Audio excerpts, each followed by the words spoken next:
Hi നമസ്കാരം, ഞാൻ Rakesh M J ടിപ്സിലേക്ക് എല്ലാവർക്കും സ്വാഗതം. എല്ലാവരും സുഖമായിട്ടിരിക്കുന്നു വിശ്വസിക്കുന്നു. സെക്കൻഡ് ഹാൻഡ് വാഹനം എടുക്കാൻ നിങ്ങൾ പ്ലാൻ ചെയ്യുന്നുണ്ടെങ്കിൽ ഉറപ്പായിട്ടും ഈ ഒരു വീഡിയോ നിങ്ങൾക്ക് ഭയങ്കര ഉപകാരപ്പെടുന്ന ഒരു വീഡിയോ ആയിരിക്കും. കാരണം എന്താണെന്ന് പറഞ്ഞാൽ സെക്കൻഡ് ഹാൻഡ് വാഹനത്തിൽ ഏറ്റവും കൂടുതൽ നമ്മൾ മനസ്സിലാക്കുന്ന അല്ലെങ്കിൽ പലരുടെയും അനുഭവം നമ്മൾ കേട്ടിട്ടുള്ളൊരു കാര്യമാണ്, സെക്കൻഡ് ഹാൻഡ് വാഹനം എടുത്തു പണി കിട്ടി അഥവാ അവർ നമ്മളെ ചതിച്ചു എന്നൊക്കെ പറഞ്ഞുകൊണ്ട് ഒരുപാട് വീഡിയോസ് നമ്മൾ കണ്ടിട്ടുണ്ട്. അല്ലെങ്കിൽ പലരും ഇങ്ങനെ പറഞ്ഞു കേട്ടിട്ടുണ്ടായിരിക്കും. നിങ്ങൾ സുഹൃത്തുക്കളോ ആരെങ്കിലുമൊക്കെ ഇങ്ങനെ പറഞ്ഞാൽ നിങ്ങൾ കേട്ടിട്ടുണ്ടായിരിക്കും. ശരിക്കും പറഞ്ഞു കഴിഞ്ഞാൽ സെക്കൻഡ് ഹാൻഡ് വാഹനങ്ങൾ എടുക്കുന്ന സമയത്ത് എന്തൊക്കെ കാര്യങ്ങൾ നിങ്ങൾ മസ്റ്റായിട്ടും അറിഞ്ഞിരിക്കണം പണി കിട്ടാതിരിക്കാൻ വേണ്ടിയിട്ട്.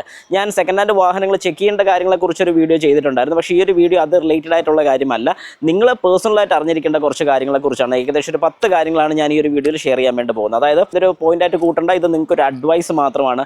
ഒരു സെക്കൻഡ് ഹാൻഡ് വാഹനം എടുക്കാൻ നിങ്ങൾ റെഡിയായി നിൽക്കുന്ന ഒരു വ്യക്തിയാണെന്നുണ്ടെങ്കിൽ ഒരു കാരണവശാലും തിരക്ക് കൂട്ടരുത്. അതായത് ഒരു വാഹനം കണ്ടു ഇഷ്ടപ്പെട്ടു പെട്ടെന്ന് എടുത്തേക്ക് ആ വാഹനം പോയാലോ എന്നുള്ളൊരു ചിന്ത നിങ്ങൾക്ക് വരികയാണെന്നുണ്ടെങ്കിൽ ആ ചിന്ത എത്രയും പെട്ടെന്ന് മാറ്റിക്കോ. കാരണം അതാണ് ഏറ്റവും വലിയ തെറ്റായിട്ടുള്ളൊരു ചിന്ത. കാരണം സെക്കൻഡ് ഹാൻഡ് വാഹനം നമ്മൾ നോക്കാൻ ചെല്ലുന്ന സമയത്ത് സമയമെടുത്ത് ആ വാഹനം നോക്കി ചെക്ക് ചെയ്തതിന് ശേഷം മാത്രമേ എടുക്കാവുള്ളൂ. അല്ലാതെ ഒരു വാഹനം കണ്ടു, എനിക്ക് ആ വാഹനം ഇഷ്ടപ്പെട്ടു, ഞാനിതങ്ങ് എടുക്കുകയാണ് എന്നുള്ളൊരു ചിന്താഗതിക്കാരനാണ് നിങ്ങളെങ്കിൽ നിങ്ങൾക്ക് വരാൻ പോകുന്നൊരു പ്രോബ്ലം എന്താണെന്ന് പറഞ്ഞാൽ ആ വാഹനത്തിന് എന്തെങ്കിലും ഒരു പ്രശ്നം ഉണ്ടെങ്കിൽ ആ ജീവനാന്ത കാലം നിങ്ങളുടെ തലയിൽ തന്നെ ആയിരിക്കും.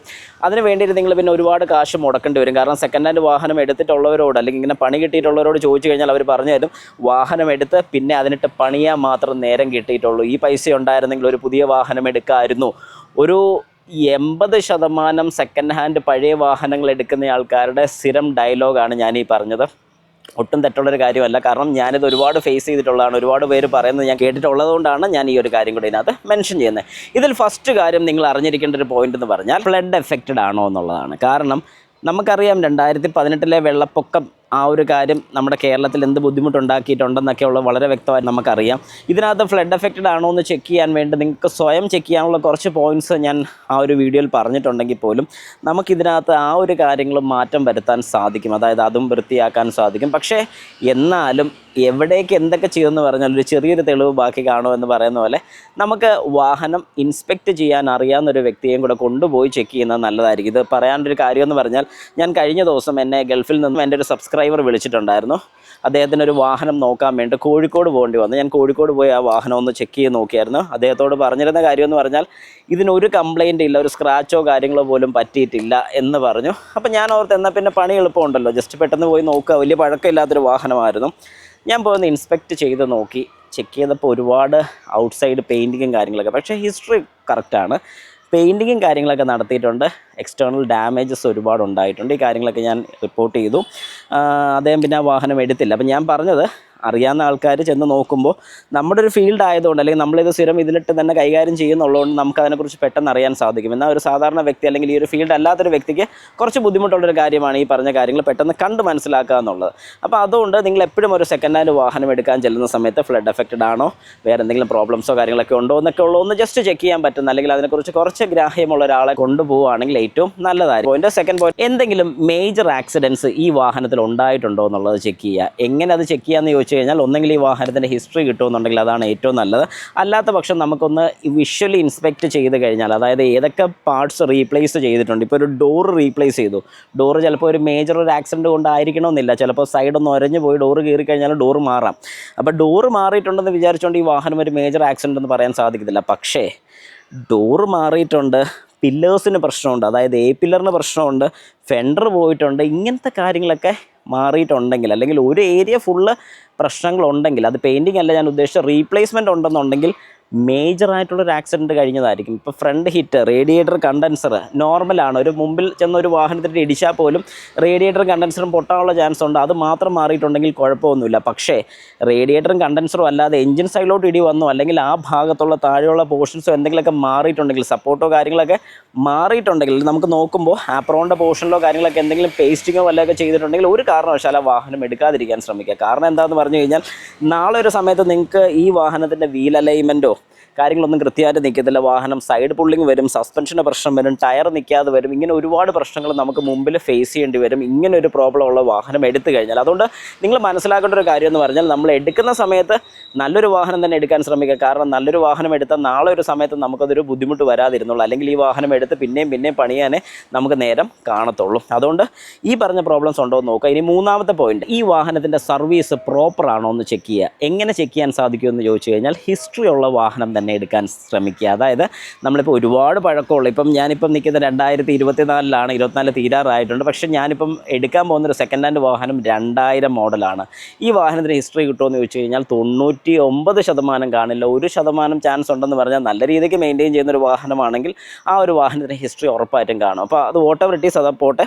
ഞാൻ പറഞ്ഞ ഹിസ്റ്ററി ഉള്ള വാഹനം എന്ന് പറഞ്ഞതിൻ്റെ കാര്യം നമുക്കറിയാൻ സാധിക്കും ഈ വാഹനത്തിൽ എന്തൊക്കെ സർവീസുകളാണ് കൃത്യമായിട്ട് ചെയ്തിരിക്കുന്നത്, ആ പറഞ്ഞ കാര്യങ്ങളൊക്കെ ചെയ്തിട്ടുണ്ടോ, ഇനി മേജറായിട്ടുള്ള എന്തെങ്കിലും ആക്സിഡൻറ്റ്സ് നടന്നിട്ടുണ്ടോ എന്നുള്ള കാര്യങ്ങളൊക്കെ കൃത്യമായിട്ട് അറിയാം.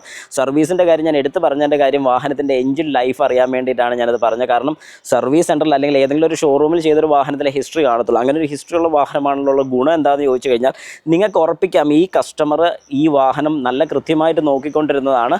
അതുകൊണ്ട് നമുക്ക് ധൈര്യമായിട്ട് എടുക്കാം, നമ്മൾ എടുത്തതിന് ശേഷം പോലും ഈ വാഹനത്തിൻ്റെ എഞ്ചിൻ റിലേറ്റഡ് ആയിട്ട് വേറെ പ്രശ്നങ്ങളോ കാര്യങ്ങളോ ഒന്നും വരത്തില്ല എന്നൊരു 90% നമുക്ക് ഉറപ്പിച്ച് ഈ വാഹനം എടുക്കാൻ സാധിക്കും.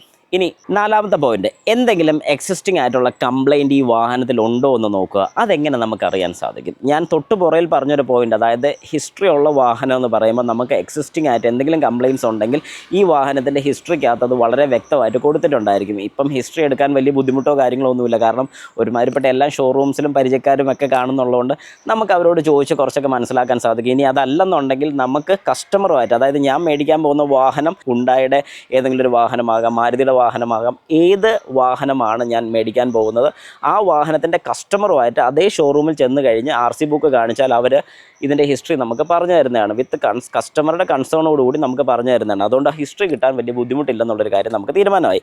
അപ്പോൾ അങ്ങനെ വരുന്ന സമയത്ത് ഇതിന് എക്സിസ്റ്റിംഗ് ആയിട്ട് എന്തെങ്കിലും കംപ്ലയിൻറ്റ്സ് ഉണ്ടോ ഇല്ലയോ എന്നുള്ളത് ചെക്ക് ചെയ്യുക. കാരണം എക്സിസ്റ്റിംഗ് ആയിട്ടുള്ള കംപ്ലയിൻറ്റ്സ് ഞാൻ പറഞ്ഞാൽ ചില വാഹനങ്ങൾക്ക് റിയർ ആക്സൽ സൗണ്ട് കാണും, അല്ലെങ്കിൽ ഒരു ബെയറിംഗ് സൗണ്ട് കാണും, സ്റ്റിയറിംഗ് ബോക്സ് സൗണ്ട് കാണും. ഇതൊന്നും ചിലപ്പോൾ കസ്റ്റമർ റിപ്പയർ ചെയ്തിട്ടില്ലായിരിക്കും. ഇത് റെക്കമെൻഡ് വർക്കായിട്ട് അവർ ഹിസ്റ്ററിക്കകത്ത് തന്നെ കൊടുത്തിട്ടുണ്ടായിരിക്കും. അപ്പം ഈ കാര്യങ്ങൾ എന്തൊക്കെയാണ് പെൻഡിങ് ഉള്ളത്, ആ പെൻഡിങ് ആയിട്ടുള്ള കാര്യങ്ങളൊക്കെ നമുക്ക് ചോദിച്ച് അതിൻ്റെ വേണമെങ്കിൽ റേറ്റ് കുറച്ച് കുറയ്ക്കാൻ പറ്റുമെങ്കിൽ കുറയ്ക്കാം, അല്ലെങ്കിൽ അത് അവരോട് ക്ലിയർ ചെയ്ത് അല്ലെങ്കിൽ റിപ്പയർ ചെയ്ത് തരാൻ വേണ്ടി നമുക്ക് ആവശ്യപ്പെടാനും സാധിക്കും. അതുകൊണ്ട് അവിടെ നമുക്കൊരു പോസിറ്റീവ് സൈഡ് തന്നെ ഉണ്ടാകുന്നത്. എന്തെങ്കിലും ഒരു കംപ്ലയിൻറ്റ് ഉണ്ടെങ്കിൽ തീർത്ത് നമുക്ക് ആ വാഹനം എടുക്കാൻ സാധിക്കും.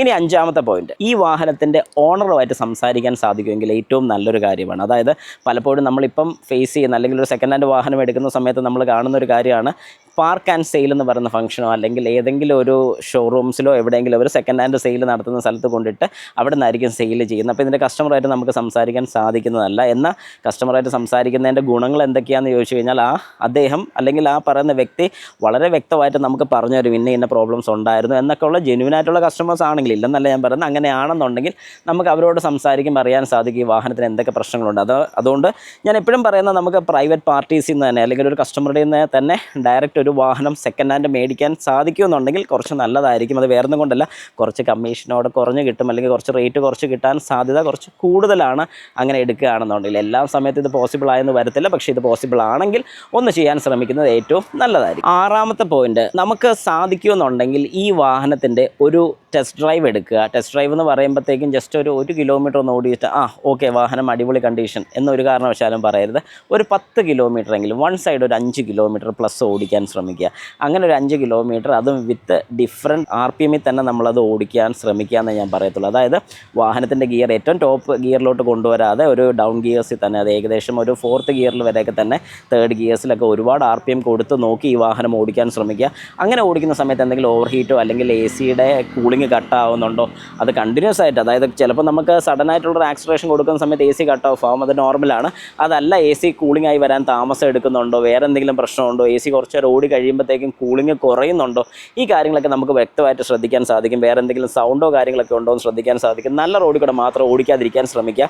നല്ല റോഡിൽ കൂടെ ഓടിക്കുക, അതുപോലെ മോശപ്പെട്ട വഴിയിൽ കൂടെ ഓടിക്കുക. ഇങ്ങനെ 2 സൈഡിൽ ഓടിച്ച് നോക്കുമ്പോഴത്തേക്കും എന്തെങ്കിലും സൗണ്ടോ കാര്യങ്ങളൊക്കെ അബ്നോർമലായിട്ട് ഉണ്ടോ ഇല്ലയോ എന്നുള്ളതൊക്കെ നമുക്ക് വളരെ വ്യക്തമായിട്ട് അറിയാൻ സാധിക്കും. നമ്മുടെ കൂട്ടത്തിൽ വാഹനം നോക്കാൻ അറിയാവുന്ന ഒരു വ്യക്തിയും കൂടെ ഉണ്ടെന്നുണ്ടെങ്കിൽ അദ്ദേഹത്തിന് വ്യക്തമായിട്ട് മനസ്സിലാക്കാൻ സാധിക്കും എന്തൊക്കെ കംപ്ലയിൻറ്റ്സ് ഉണ്ടെന്നുള്ളത്. ആ ഒരു കാര്യം കൂടെ നമുക്ക് മെൻഷൻ ചെയ്തിട്ട് അവരോട് പറയാനും സാധിക്കും. ഈ ഒരു കാരണം കൊണ്ട് കുറച്ചുകൂടെ പ്രൈസ് കുറയ്ക്കാൻ പറ്റുമെങ്കിൽ പ്രൈസും കുറയ്ക്കാം, അല്ലെങ്കിൽ അത് മെയിൻറ്റെയിൻ ചെയ്ത് അല്ലെങ്കിൽ റിപ്പയർ ചെയ്ത് അവരോട് തരാൻ ആവശ്യപ്പെടാനും സാധിക്കും. 7ാമത്തെ പോയിന്റ്, ഒരുപാട് ഓട്ടം കുറഞ്ഞ വാഹനം, അതായത് ലോ കിലോമീറ്റേഴ്സ് ഓടിയ വാഹനം എടുക്കാതിരിക്കാൻ ശ്രമിക്കുക. കാരണം പലരും പറയുന്ന വളരെ ഓട്ടം കുറഞ്ഞ വാഹനം, എൻ്റെ വാഹനം ആകപ്പാടെ 10 വർഷം കൊണ്ട് ഓടിയിരിക്കുന്ന വെറും 4000 കിലോമീറ്ററാണ്. അങ്ങനത്തെ വാഹനം എടുക്കാതിരിക്കാൻ ശ്രമിക്കുക. ഇനി അങ്ങനത്തെ വാഹനം ആരെടുക്കണമെന്ന് ചോദിച്ചു കഴിഞ്ഞാൽ ഞാൻ പറഞ്ഞുതരാം. നിങ്ങൾ വാഹനം എടുത്തിട്ട് നിങ്ങൾക്ക് ഓട്ടം കുറവാണ്, അതായത് നിങ്ങളുടെ വാഹനം ഒരു കാരണവശാലും കൂടുതൽ ഓടില്ല. ഒരു വർഷത്തിൽ കഷ്ടി ഒരു 1000 കിലോമീറ്ററൊക്കെ ഓടത്തുള്ളൂ. ഒരു വർഷത്തിലുള്ള കണക്കാണ് പറയുന്നത്, 1000 കിലോമീറ്റർ ഓടത്തുള്ളൂ. അങ്ങനെയാണെങ്കിൽ നിങ്ങൾക്ക് ധൈര്യമായിട്ട് ആ വാഹനം എടുക്കാം. എന്നാൽ നിങ്ങൾ അത്യാവശ്യം ഓടിക്കുന്നൊരു വ്യക്തിയാണ്, ഒരു ഏകദേശം ഒരു മാസം തന്നെ ഒരു 1000 കിലോമീറ്ററോളം കവർ ചെയ്യുന്നൊരു വ്യക്തിയാണെങ്കിൽ ഒരു കാരണവശാലും ലോ റണ്ണിങ് വെഹിക്കിൾസ് എടുക്കാൻ പാടില്ല. കാരണം കൂടി ഞാൻ വ്യക്തമാക്കി തരാം. ലോ റണ്ണിങ് വെഹിക്കിൾസിന് കുഴപ്പമുണ്ടെന്നല്ല ഞാൻ പറഞ്ഞത്, പക്ഷേ അതിന് കുഴപ്പം എങ്ങനെ വരുന്നു എന്ന് ചോദിച്ചു കഴിഞ്ഞാൽ വാഹനം ഓടാതെ ഇരുന്ന് കഴിയുമ്പോഴത്തേക്കും അതിൻ്റെ പാർട്സിനൊക്കെ വെയർ ആൻഡ് ടയർ ഉണ്ടാവും. അതെങ്ങനെ ഓടാതിരുന്നാൽ വെയർ ആൻഡ് ടയർ ഉണ്ടാകും? നിങ്ങൾക്ക് ഉറപ്പായിട്ടും സംശയം വരും. ഇതെങ്ങനെ ഉണ്ടാകുമെന്നും കൂടെ പറഞ്ഞുതരാം. കാരണം ഓരോ പാർട്സുകളും ഇരുന്ന് ഉറഞ്ഞു പോകാൻ വേണ്ടി, ഹാർഡായി പോകാൻ വേണ്ടി. വർക്കിംഗ് പാർട്സ് ആണെങ്കിൽ അങ്ങനെ പ്രശ്നം വരത്തില്ല. നമ്മളൊരു ജസ്റ്റ് ഒരു എക്സാമ്പിൾ പറഞ്ഞുതരാം. ചെരുപ്പാണെങ്കിൽ തന്നെ നമ്മൾ അത്യാവശ്യം നല്ല വില കൂടിയ ചെരുപ്പ് മേടിച്ച് മാറ്റി കിട്ടും, എവിടെയെങ്കിലും ഫംഗ്ഷനൊക്കെ പോകാമെന്ന് പറഞ്ഞ് കിട്ടും. ഇത് നമ്മൾ ഏതെങ്കിലും ഒരു ഫംഗ്ഷൻ പോകാൻ വേണ്ടി എടുത്തിട്ട് കഴിഞ്ഞ് കുറച്ചങ്ങ് നടക്കുമ്പോൾ ചിലപ്പം പൊട്ടിപ്പോവും. എന്തുകൊണ്ടാണ് ഇത് സംഭവിക്കുന്നത് ചോദിച്ചു കഴിഞ്ഞാൽ ഇത് യൂസ് ചെയ്യാതെ ഇരുന്ന് ഹാർഡായി പോവും. അതായത് ഹീറ്റും കാര്യങ്ങളൊക്കെ അടിച്ച് ഹാർഡായി പോവും. ഇത് തന്നെയാണ് വാഹനത്തിലും സംഭവിക്കുന്ന കാര്യം. വാഹനത്തിൻ്റെ ഹോസുകളാണെങ്കിലും അതിൻ്റെ ഓരോ മെറ്റൽ കമ്പോണൻസ് ആണെങ്കിലും പ്ലാസ്റ്റിക് കമ്പോണൻസ് ആണെങ്കിലും ഇതിനൊക്കെ പ്രശ്നങ്ങൾ വരും യൂസ് ചെയ്യാതെ ഇരുന്നിട്ട്. പെട്ടെന്നൊരു സുപ്രഭാതത്തിൽ നമ്മൾ ഈ വാഹനം എടുത്ത് അങ്ങോട്ട് ഓടിക്കാൻ തുടങ്ങും. അങ്ങനെ ഓടിക്കാൻ തുടങ്ങുമ്പോഴത്തേക്കും വരുന്ന പ്രശ്നം എന്താണെന്ന് പറഞ്ഞു കഴിഞ്ഞാൽ ഓരോ പാർട്സുകളായിട്ട് കംപ്ലൈൻറ്റ് ഇങ്ങനെ കാണിച്ചു തുടങ്ങും. പിന്നെ നമുക്ക് എന്താണ് പണിയുള്ളത്? ഇതെല്ലാം മാറാൻ വേണ്ടിയിട്ട് ഇതിൻ്റെ പുറകിൽ ഇങ്ങനെ നടക്കണം. അതുകൊണ്ട് നിങ്ങൾക്ക് ഓട്ടമുള്ളതാണെങ്കിൽ, അതായത് നിങ്ങൾ കുറച്ച് കിലോമീറ്റർ ഓടുന്ന വ്യക്തിയാണെന്നുണ്ടെങ്കിൽ നിങ്ങൾ ഉറപ്പായിട്ടും ഓട്ടം കുറവുള്ള അല്ലെങ്കിൽ ലോ റണ്ണിങ് വെഹിക്കിൾസ് എടുക്കാതിരിക്കുന്നതാണ് ഏറ്റവും നല്ലത്. 8ാമത്തെ പോയിന്റ്, നിങ്ങളുടെ വാഹനം അഥവാ നിങ്ങൾ സെക്കൻഡ് ഹാൻഡ് എടുക്കാൻ പോകുന്ന വാഹനത്തിൻ്റെ വയറിങ്ങും കാര്യങ്ങളൊക്കെ ഒന്ന് ചെക്ക് ചെയ്യുക. അത് ചെക്ക് ചെയ്യേണ്ടത് എങ്ങനെയാണെന്ന് ചോദിച്ചാൽ ഹുഡ് തുറന്ന് വെച്ചിട്ട് സൈഡിലുള്ള വയറിങ്ങോ കാര്യങ്ങളൊക്കെ എന്തെങ്കിലും രീതിക്ക് ടേപ്പ് ചുറ്റിയിട്ടുണ്ടോ എന്ന് ചെക്ക് ചെയ്യുക. അതായത് ടേപ്പ് ചെയ്തിട്ടുണ്ടോ എന്നുള്ളത് നോക്കുക.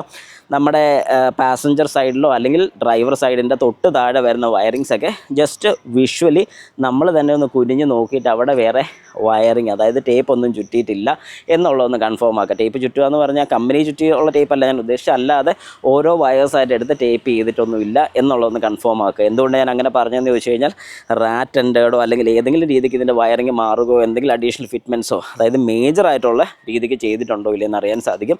മൈനർ പ്രശ്നമില്ല, മേജറായിട്ട് വല്ലതും ചെയ്തിട്ടുണ്ടെങ്കിൽ അതും എടുക്കാതിരിക്കാൻ ശ്രമിക്കുക. കാരണം നമ്മൾ എടുത്തതിന് ശേഷം പിന്നെയും പ്രശ്നങ്ങൾ വരാനുള്ള സാധ്യതയുണ്ട്. എലി കയറിയോ എലി കടിച്ചോ വയറൊക്കെ മുറിച്ചിട്ടുണ്ടെന്നുണ്ടെങ്കിൽ ഏതൊക്കെ പാർട്സിന് കംപ്ലയിൻറ്റ്സ് വന്നിട്ടുണ്ടെന്ന് നമുക്ക് പറയാൻ പറ്റില്ല. ഇപ്പോൾ ECMലൊക്കെ ചെറിയൊരു ഷോർട്ടേജോ വല്ലതും ഷോർട്ട് സർക്യൂട്ടോ വല്ലതൊക്കെ ഉണ്ടായിട്ടുണ്ടെങ്കിൽ ഭാവിയിൽ അത് കുഴപ്പം ചെയ്യാനുള്ള ചാൻസസ് വളരെ കൂടുതലാണ്. അതുകൊണ്ട് നമ്മൾ ഈ വാഹനം എടുത്തതിന് ശേഷമാണ് ഈ ഒരു പ്രശ്നം വരുന്നതെങ്കിൽ നമ്മൾ ഒരുപാട് ബുദ്ധിമുട്ടേണ്ടി വരും. അതുകൊണ്ട് ഈ പറഞ്ഞ കാര്യം കൂടെ ഒന്ന് ചെക്ക് ചെയ്യുക. 9ാമത്തെ പോയിന്റ്, നമ്മൾ ഈ വാഹനം എടുക്കുന്നതിന് മുമ്പായിട്ട് അവരോട് കൃത്യമായിട്ട് റേറ്റ് കാര്യങ്ങളൊക്കെ സംസാരിക്കുക. ഇൻഷുറൻസിൻ്റെ പേപ്പർ, RC ബുക്കിൻ്റെ ഹൈപ്പോത്തിക്കേഷനോ വല്ലതൊക്കെ ഉണ്ടെങ്കിൽ അത് മാറ്റി തരുന്നതിൻ്റെ കാര്യം എല്ലാം വളരെ വ്യക്തമായിട്ട് സംസാരിച്ച് എത്രയും പെട്ടെന്ന് തന്നെ പേര് മാറ്റി തരാൻ വേണ്ടിയുള്ള അറേഞ്ച്മെൻറ്റും കൂടെ ചെയ്തോണം. കാരണം പലരും ഫേസ് ചെയ്യുന്നൊരു പ്രശ്നമാണ്, RC ബുക്കൊക്കെ ചേഞ്ച് ചെയ്യാൻ വേണ്ടി കൊടുത്തു, ചിലർ അത് കൊടുത്തിട്ടില്ലായിരിക്കും, അല്ലെങ്കിൽ ഹൈപ്പോത്തിക്കേഷൻ കിടക്കുന്നുണ്ട്, അത് കഴിഞ്ഞിട്ട് കൊടുക്കാം, അപ്പോൾ നിങ്ങളിപ്പോൾ തൽക്കാലം ലോൺ അടച്ചോ, ഈ കാര്യത്തിനൊന്നും ചെന്ന് തലവെച്ച് കൊടുക്കാതിരിക്കാൻ ശ്രമിക്കുക. എത്രയും പെട്ടെന്ന് നമുക്ക് വാഹനം തരുമ്പോൾ ഹൈപ്പോത്തിക്കേഷൻ ക്യാൻസൽ ചെയ്ത് വേണം വാഹനം മേടിക്കാൻ. അതുകൂടാതെ നിങ്ങൾ ചെയ്യേണ്ട ഒരു കാര്യം എന്ന് പറഞ്ഞാൽ ഇൻഷുറൻസിൻ്റെ പേര് ആസ് ഇറ്റ് ഈസ് എപ്പോഴാണോ നമ്മളിത് കൊടുത്ത് അതിൻ്റെ അക്നോളജ്മെൻറ്റ് വെച്ച് തന്നെ നിങ്ങൾക്ക് ഇൻഷുറൻസിൻ്റെ പേര് മാറ്റാനും സാധിക്കും.